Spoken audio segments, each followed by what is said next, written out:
Le succès de Gengis Khan réside dans sa capacité à rassembler et à unifier les tribus mongoles. Cependant, une fois unifiées, ces tribus ne se sont pas contentées de rester dans les steppes de l'Asie centrale. Les Mongols ont rapidement étendu leur domination, créant un empire qui, à son apogée, était le plus vaste territoire contigu jamais conquis dans l'histoire. Empire des steppes. Gengis Khan commença par consolider son pouvoir sur les steppes, soumettant les tribus qui résistaient à son autorité. Une fois unifié, le peuple mongol forma la base de son armée conquérante. Invasion de la Chine. La première grande campagne d'expansion fut dirigée vers le sud, contre l'empire Jin en Chine. La prise de la capitale, Zhongdu, l'actuel Pékin, en 1215, fut un témoignage de la puissance militaire mongole. Cependant, la Chine du Sud, sous le royaume des Song, résista plus longtemps, ne succombant qu'aux successeurs de Gengis Khan. Vers l'ouest, Asie centrale et Kwerstim. Après avoir sécurisé ses frontières orientales, Gengis Khan se tourna vers l'ouest, où il rencontra l'empire khwarezmien, qui s'étendait sur une grande partie de l'Asie centrale. Malgré sa puissance, cet empire fut rapidement écrasé par les Mongols, notamment après que Gengis Khan eut considéré que ses caravanes commerciales avaient été traitées injustement par le Shah de Kwerstim. Mouvement en direction de la Russie et de la Perse. Les campagnes ultérieures des Mongols les amenèrent à la Russie, sous le joug tatar, et à la Perse. Bien que Gengis Khan soit décédé avant la fin de ces campagnes, elles ont été poursuivies par ses descendants. Tactiques utilisées. Les Mongols étaient célèbres pour leur mobilité et leurs tactiques de cavalerie. Ils utilisaient souvent des feintes de retraite, attirant leurs ennemis dans des embuscades. De plus, l'utilisation efficace d'archers montés, capables de tirer en se retournant à cheval, les rendait redoutables au combat. La rapidité de l'expansion mongole était également facilitée par leur utilisation stratégique de la terreur. Après avoir conquis une ville, ils pourraient massacrer ses habitants pour envoyer un message aux villes voisines, incitant souvent à la reddition sans combat.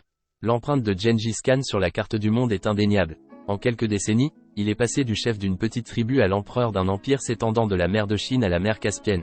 Stratégie militaire. Les tactiques et stratégies militaires employées par Gengis Khan et ses armées sont une grande partie de ce qui a permis à l'empire mongol de s'étendre rapidement sur un vaste territoire. Les innovations et approches stratégiques des Mongols les ont distingués de nombreuses autres forces armées de leur époque. Mobilité et cavalerie. L'armée mongole était principalement composée de cavaliers, lui permettant une mobilité impressionnante.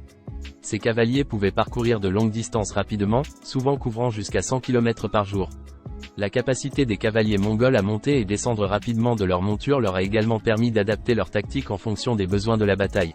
Archers montés. Les Mongols étaient maîtres dans l'art du tir à l'arc à cheval. Utilisant des arcs composites puissants, ils pouvaient tirer avec précision tout en se déplaçant rapidement, une tactique redoutée par leurs adversaires. Cette capacité a été démontrée lors de la bataille de Nishapur, où ils ont utilisé leur maîtrise du tir à l'arc pour infliger de lourdes pertes à l'ennemi. Tactique de diversion. Les Mongols étaient experts dans l'utilisation de feintes et de diversion. Ils simulaient souvent des retraites pour attirer l'ennemi dans une embuscade, une manœuvre efficacement employée lors de la bataille de Mohi contre les Hongrois. Utilisation de la terreur. L'une des stratégies les plus redoutables des Mongols était leur utilisation systématique de la terreur. Après avoir conquis une ville ou une région, ils n'hésitaient pas à massacrer ses habitants, créant ainsi un climat de peur parmi les ennemis. La ville de Nishapur, par exemple, a été complètement rasée et ses habitants massacrés après une rébellion, envoyant un message clair aux autres cités. Ingénierie de siège. Les Mongols, bien que principalement nomades et cavaliers, ont également adopté et adapté des techniques de siège d'autres cultures. Lorsqu'ils se sont heurtés à des villes fortifiées, comme lors du siège de Bagdad, ils ont utilisé des engins de siège pour démolir les murs, tout en isolant la ville et en coupant ses lignes d'approvisionnement. Espionnage et reconnaissance. Gengis Khan comprenait l'importance du renseignement. Avant d'attaquer, il envoyait souvent des éclaireurs et des espions pour évaluer la force et les dispositions de l'ennemi. Cette approche lui a donné un avantage significatif, car elle lui permettait de planifier ses mouvements avec une précision chirurgicale. Le génie militaire de Gengis Khan résidait dans sa capacité à intégrer diverses tactiques et stratégies, à la fois innovantes et empruntées, pour former une machine de guerre qui a redéfini la manière dont les batailles étaient menées à cette époque.